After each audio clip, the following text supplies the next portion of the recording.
ವೀಕ್ಷಕರೆಲ್ಲರಿಗೂ ದೈನಿಕ ರಾಶಿ ಫಲ ವಿಶೇಷ ಕಾರ್ಯಕ್ರಮಕ್ಕೆ ಸ್ವಾಗತ. ಇವತ್ತಿನ ಈ ವಿಡಿಯೋದಲ್ಲಿ ನಾವು ವರ್ಷ 2026 ಜನವರಿ ತಿಂಗಳಿನ 18ನೇ ತಾರೀಕಿನ ದಿನ ವೃಶ್ಚಿಕ ರಾಶಿಯ ಫಲಗಳನ್ನು ತಿಳಿದುಕೊಳ್ಳಲಿದ್ದು, ಈ ದಿನ ವೃಶ್ಚಿಕ ರಾಶಿಯ ಜಾತಕದವರ ಪಾಲಿಗೆ ಹೇಗೆ ಸಾಬೀತಾಗಲಿವೆ, ಈ ದಿನ ಗ್ರಹ ನಕ್ಷತ್ರಗಳ ಸ್ಥಿತಿಗತಿಗಳೇನು ಮತ್ತು ಇಲ್ಲಿ ಉಂಟಾಗಲಿರುವ ಯೋಗಗಳ್ಯಾವುವು, ಈ ಯೋಗಗಳ ಪ್ರಭಾವ ನಿಮ್ಮ ಮೇಲೆ ಹೇಗೆ ಕಾಣಿಸಿಕೊಳ್ಳಲಿದೆ, ಜತೆಗೆ ಈ ದಿನಗಳಂದು ನೀವು ಹೊಂದಿರಬೇಕಾದ ಎಚ್ಚರಿಕೆ ಏನು ಅನ್ನೋದೆಲ್ಲವನ್ನ ವಿಸ್ತಾರ ರೂಪದಲ್ಲಿ ಇಲ್ಲಿ ತಿಳಿದುಕೊಳ್ಳೋಣ. ಮಾಹಿತಿ ತಿಳಿದುಕೊಳ್ಳುವುದಕ್ಕೂ ಮುನ್ನ ನಮ್ಮ ವಿನಂತಿ ಎಂದರೆ, ನೀವಿನ್ನೂ ನಮ್ಮ ಚಾನೆಲ್ ಸಬ್ಸ್ಕ್ರೈಬ್ ಮಾಡಿಲ್ಲವೆಂದರೆ ದಯವಿಟ್ಟು ಈಗಲೇ ನಮ್ಮ ಚಾನೆಲ್ ಅನ್ನು ಸಬ್ಸ್ಕ್ರೈಬ್ ಮಾಡಿ. ಹಾಗೆ ನಿರಂತರ ವಿಡಿಯೋ ಅಪ್ಡೇಟ್ಸ್ಗಳಿಗಾಗಿ ಪಕ್ಕದ ಬೆಲ್ ಐಕಾನ್ ಕ್ಲಿಕ್ ಮಾಡಿ. ವಂಶ ಪಾರಂಪರ್ಯ ಜ್ಯೋತಿಷ್ಯರು ನಂಬರ್ 1 ವಶೀಕರಣ ಸ್ಪೆಷಲಿಸ್ಟ್. ವೃತ್ತಿ, ಉದ್ಯೋಗ, ಮದುವೆ, ಹಣಕಾಸಿನ ಸಮಸ್ಯೆ, ವ್ಯಾಪಾರ, ಆರೋಗ್ಯ ಸಮಸ್ಯೆಗಳಿಗೆ ಫೋನಿನ ಮೂಲಕ ಪರಿಹಾರ. ಇಂದೇ ಕರೆ ಮಾಡಿ. ವೀಕ್ಷಕರೇ, ದೈನಿಕ ರಾಶಿ ಫಲಗಳನ್ನು ತಿಳಿದುಕೊಳ್ಳುವುದಕ್ಕೂ ಮುನ್ನ ಈ ದಿನ ಗ್ರಹ ನಕ್ಷತ್ರ ತಿಥಿಗಳ ಮಾಹಿತಿ ಮತ್ತು ಯೋಗಗಳ ಕುರಿತು ನೋಡೋಣ. ಈ ದಿನವು ಭಾನುವಾರದ ದಿನವಾಗಿರಲಿದ್ದು, ಪುಷ್ಯ ಮಾಸದ ಕೃಷ್ಣ ಪಕ್ಷದ ಅಮಾವಾಸ್ಯೆಯ ತಿಥಿ ಇರಲಿದೆ. ಅಮಾವಾಸ್ಯೆ ತಿಥಿಯು ಈ ದಿನ ರಾತ್ರಿಯ 1:21 ಇರಲಿದ್ದು, ನಂತರದಲ್ಲಿ ಪಾಡ್ಯ ತಿಥಿ ಪ್ರಾರಂಭವಾಗಲಿದೆ. ಜತೆಗೆ ಈ ದಿನ ಬೆಳಿಗ್ಗೆಯ 10:14 ಪೂರ್ವ ಆಷಾಢ ನಕ್ಷತ್ರದ ಗೋಚರವಿರಲಿದ್ದು, ನಂತರದಲ್ಲಿ ಉತ್ತರ ಆಷಾಢ ನಕ್ಷತ್ರದ ಗೋಚರ ಪ್ರಾರಂಭವಾಗಲಿದೆ. ಜತೆಗೆ ಈ ದಿನ ರಾತ್ರಿಯ 9:11 ಹರ್ಷಣ ಹೆಸರಿನ ಯೋಗ ಇರಲಿದ್ದು, ನಂತರದಲ್ಲಿ ವಜ್ರ ಹೆಸರಿನ ಯೋಗ ಪ್ರಾರಂಭವಾಗಲಿದೆ. ಇನ್ನು ಈ ದಿನ ಚಂದ್ರದೇವನು ಮಧ್ಯಾಹ್ನದ 4:41 ಧನುರಾಶಿಯಲ್ಲಿ, ನಂತರದಲ್ಲಿ ಮಕರ ರಾಶಿಯಲ್ಲಿ ಗೋಚರಿಸಲಿದೆ. ಅದೇ ಸೂರ್ಯದೇವನು ಈ ದಿನ ಮಕರ ರಾಶಿಯಲ್ಲಿ ಗೋಚರಿಸಲಿದ್ದಾನೆ.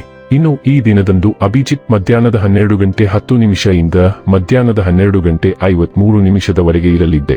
ಇದು ಈ ದಿನದ ಗ್ರಹ ನಕ್ಷತ್ರ ತಿಥಿಯ ಕುರಿತಾದ ಮಾಹಿತಿಯಾಗಿದ್ದು, ಇದರ ಆಧಾರದ ಮೇಲೆ ನಿಮ್ಮ ದಿನಚರಿಯಲ್ಲಿಯೂ ಬದಲಾವಣೆ ಕಂಡು ಬರಲಿದೆ. ಇನ್ನು ಈಗ ಈ ದಿನದ ವೃಶ್ಚಿಕ ರಾಶಿಯ ಫಲಗಳ ಕುರಿತು ನೋಡುವುದಾದರೆ, ಕೆಲವು ಮಾನಸಿಕ ಒತ್ತಡಗಳ ಹೊರತಾಗಿಯೂ ಆರೋಗ್ಯ ಚೆನ್ನಾಗಿರುತ್ತದೆ. ಹಣದ ಲಾಭ ನಿಮ್ಮ ನಿರೀಕ್ಷೆಯಂತಿರುವುದಿಲ್ಲ. ಸ್ನೇಹಿತರು ನಿಮಗೆ ಬೆಂಬಲ ನೀಡಿದರು, ಆದರೆ ಮಾತುಗಳ ಬಗ್ಗೆ ಎಚ್ಚರದಿಂದಿರಿ. ನಿಮ್ಮ ಪ್ರೀತಿಯ ಕತೆ ಇಂದು ಒಂದು ಹೊಸ ತಿರುವು ತೆಗೆದುಕೊಳ್ಳಬಹುದು. ಇಂದು ನಿಮ್ಮ ಸಂಗಾತಿ ಮದುವೆಯ ಬಗ್ಗೆ ನಿಮ್ಮೊಂದಿಗೆ ಮಾತನಾಡಬಹುದು. ಅಂತಹ ಪರಿಸ್ಥಿತಿಯಲ್ಲಿ ಯಾವುದೇ ನಿರ್ಧಾರವನ್ನು ತೆಗೆದುಕೊಳ್ಳುವ ಮೊದಲು ನೀವು ಪರಿಗಣಿಸಬೇಕು. ಈ ರಾಶಿಚಕ್ರದ ಜನರು ಉಚಿತ ಸಮಯದಲ್ಲಿ ಇಂದು ಯಾವುದೇ ಸಮಸ್ಯೆಯನ್ನು ಪರಿಹರಿಸುವ ಪ್ರಯತ್ನ ಮಾಡಬಹುದು. ನೀವು ಇಂದು ನಿಮ್ಮ ಸಂಗಾತಿಯ ಒಂದು ಭಾವಪೂರ್ಣ ಚರ್ಚೆಯನ್ನು ಹೊಂದುತ್ತೀರಿ. ಇಂದು ನಿಮ್ಮ ನಾಲಿಗೆ ವಿನೋದದಿಂದ ತುಂಬಿರುವ ಸಾಧ್ಯತೆ ಇದೆ. ಯಾವುದೇ ಉತ್ತಮ ಭೋಜನಾಲಯಕ್ಕೆ ಹೋಗುವ ಸಾಧ್ಯತೆ ಇದೆ ಮತ್ತು ನೀವು ರುಚಿಕರವಾದ ಆಹಾರವನ್ನು ಆನಂದಿಸಬಹುದು. ಬಲವಾದ ಭಾವನೆಗಳು ಮತ್ತು ಭಾವನಾತ್ಮಕ ಗಮನವು ನಿಮ್ಮ ಇಂದಿನ ದಿನವನ್ನು ರೂಪಿಸುತ್ತದೆ ಎಂದು ನಿರೀಕ್ಷಿಸಿ. ನೀವು ಇಂದು ಮಾಡುವ ಪ್ರತಿಯೊಂದಕ್ಕೂ ನೀವು ಹೆಚ್ಚಿನ ಉತ್ಸಾಹವನ್ನು ತರುತ್ತೀರಿ ಮತ್ತು ಅದರ ಪರಿಣಾಮವಾಗಿ ಯಶಸ್ಸು ಅನಿವಾರ್ಯವಾಗುತ್ತದೆ. ನೀವು ಒಂದು ಸಮಸ್ಯೆಯನ್ನು ತಪ್ಪಿಸುತ್ತಿರಬಹುದು, ಏಕೆಂದರೆ ಅದು ನಿಮಗೆ ತುಂಬಾ ಹತ್ತಿರದಲ್ಲಿದೆ. ಆದರೆ ಇಂದು ಈ ಸಮಸ್ಯೆಯನ್ನು ನಿಭಾಯಿಸಲು ಮತ್ತು ಅದನ್ನು ನೇರವಾಗಿ ಎದುರಿಸಲು ಉತ್ತಮ ದಿನವಾಗಿದೆ. ಆರೋಗ್ಯ ಮತ್ತು ಸ್ವಾಸ್ಥ್ಯ ಬಗ್ಗೆ ತಿಳಿದುಕೊಳ್ಳೋಣ. ನಿಮ್ಮ ಆರೋಗ್ಯವು ನಿಮ್ಮ ಆಸ್ತಿಗಳಲ್ಲಿ ಒಂದಾಗಿದೆ ಮತ್ತು ಅದನ್ನು ಅಭಿವೃದ್ಧಿಪಡಿಸಬೇಕಾಗಿದೆ ಎಂದು ನೀವು ಅರಿತುಕೊಳ್ಳುವ ಸಮಯ ಇದು. ಆರೋಗ್ಯ ಕ್ರಮವನ್ನು ಪ್ರಾರಂಭಿಸಲು, ಕ್ರೀಡೆಗಳನ್ನು ತೆಗೆದುಕೊಳ್ಳಲು ಅಥವಾ ವ್ಯಾಯಾಮ ತರಗತಿಗೆ ಸೇರಲು ಇಂದು ಒಳ್ಳೆಯ ದಿನ. ಈಜು ಅಥವಾ ಇತರ ಜಲಚರ ಚಟುವಟಿಕೆಗಳು ನಿಮಗೆ ವಿಶೇಷ ಪ್ರಯೋಜನವನ್ನು ನೀಡಬಹುದು.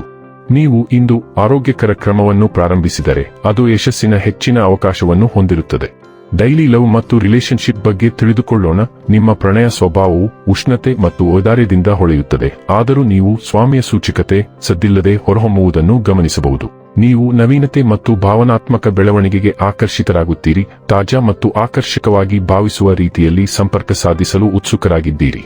ಬದಲಾಗುತ್ತಿರುವ ಮನಸ್ಥಿತಿಗಳು ಆಂತರಿಕ ಸಂಘರ್ಷವನ್ನು ಉಂಟುಮಾಡಬಹುದು. ಇದು ನೀವು ಹೇಗೆ ಭಾವಿಸುತ್ತಿದ್ದೀರಿ ಎಂಬುದರ ಬಗ್ಗೆ ಜಾಗೃತರಾಗಿರುವುದು ಅತ್ಯಗತ್ಯ. ನಿಮ್ಮ ಅಗತ್ಯತೆಗಳು ಮತ್ತು ನಿಮ್ಮ ಸಂಗಾತಿಯ ಸಂಕೇತಗಳೆರಡನ್ನೂ ಗಮನದಲ್ಲಿಟ್ಟುಕೊಂಡು ನೀವು ಭಾವನಾತ್ಮಕ ಸಾಮರಸ್ಯವನ್ನು ಕಾಪಾಡಿಕೊಳ್ಳುತ್ತೀರಿ. ವೃತ್ತಿ ಮತ್ತು ಹಣ ಬಗ್ಗೆ ತಿಳಿದುಕೊಳ್ಳೋಣ. ನಿಮ್ಮ ವಿರುದ್ಧ ತೆಗೆದುಕೊಂಡ ಕೆಲವು ಕ್ರಮಗಳಿಂದಾಗಿ ಕೆಲಸದ ಸ್ಥಳದಲ್ಲಿ ಪರಿಣಾಮಕಾರಿಯಾಗಿ ಸಂವಹನ ನಡೆಸುವ ನಿಮ್ಮ ಸಾಮರ್ಥ್ಯವು ಪರಿಣಾಮ ಬೀರುವಂತೆ ತೋರುತ್ತಿದೆ. ನೀವು ಕೆಲಸ ಮಾಡುತ್ತಿರುವ ಸಂಸ್ಥೆಯ ನಂಬಿಕೆ ಮತ್ತು ಗೌಪ್ಯತೆಯನ್ನು ಉಲ್ಲಂಘಿಸಿದ ಆರೋಪ ನಿಮ್ಮ ಮೇಲಿರಬಹುದು. ಶಾಂತವಾಗಿರಿ ಮತ್ತು ಇತರ ಜನರ ಅಗತ್ಯಗಳನ್ನು ಪರಿಗಣಿಸಲು ಪ್ರಯತ್ನಿಸಿ. ಇದು ಶೀಘ್ರದಲ್ಲೇ ನಿಮ್ಮ ಪರವಾಗಿ ಕೆಲಸ ಮಾಡುತ್ತದೆ. ಇನ್ನು ಕೊನೆಯದಾಗಿ ಈ ದಿನ ಮಾಡಿಕೊಳ್ಳಬೇಕಾದ ಉಪಾಯಗಳ ಕುರಿತು ನೋಡುವುದಾದರೆ, ತಾಯಿಯಿಂದ ಅಕ್ಕಿ ಅಥವಾ ಬೆಳ್ಳಿಯನ್ನು ತೆಗೆದುಕೊಂಡು ತಮ್ಮ ಬಳಿ ಇರಿಸುವುದು ಆರ್ಥಿಕ ಪ್ರಗತಿಗೆ ಸಹಾಯವಾಗುತ್ತದೆ. ವೀಕ್ಷಕರೇ, ಇದಾಗಿತ್ತು ವೃಶ್ಚಿಕ ರಾಶಿಯ ಜಾತಕದವರ ದೈನಿಕ ರಾಶಿ ಫಲದ ಮಾಹಿತಿ ಇಷ್ಟವಾದರೆ ವಿಡಿಯೋವನ್ನು ಲೈಕ್ ಮತ್ತು ಶೇರ್ ಮಾಡಿ. ಹಾಗೆ ಚಾನೆಲ್ ಸಬ್ಸ್ಕ್ರೈಬ್ ಮಾಡುವುದರ ಜೊತೆಗೆ ನಿರಂತರ ವಿಡಿಯೋ ಅಪ್ಡೇಟ್ಸ್ಗಳಿಗಾಗಿ ಪಕ್ಕದ ಬೆಲ್ ಐಕಾನ್ ಕ್ಲಿಕ್ ಮಾಡಿ.